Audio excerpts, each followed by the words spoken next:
ఇండియాని బంగ్లాదేశ్ లాగా మారుస్తాం.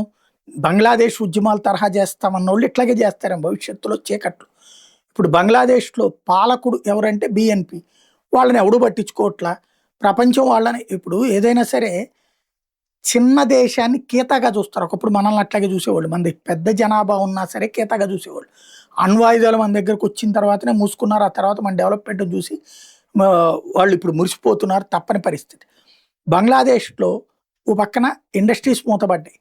అక్కడి నుంచి తరలి వచ్చేసినాయి ఇండియాకి. ఇవి కాకుండా ఇప్పుడు రోజుకి 8-10 గంటల కరెంటు కోత. దాంట్లో దాని ఇంపాక్ట్‌తో బిజినెస్సులకి, ఫార్మర్స్‌కి, ఇండస్ట్రీస్‌కి పూర్తి స్థాయి ఇవ్వలేమని ప్రకటించడంతో పాటు సాయంత్రం 8 గంటలకల్లా దుకాణాలు, షాపింగ్ మాల్స్ మూసేయాలి. సినిమా థియేటర్లు సెకండ్ షోలు వేయడానికి వీల్లేదు. పొద్దున పూట్ల 9 గంటల నుండి సాయంత్రం 8 గంటల వరకే వ్యాపారాలు చేసుకోవాలి. ఇది వాళ్ళు తీసుకొచ్చింది. మన దేశాన్ని కూడా బంగ్లాదేశ్ లాగా మారుద్దాం అనుకున్నోళ్ళు మరి అలాగే చేస్తారేమో.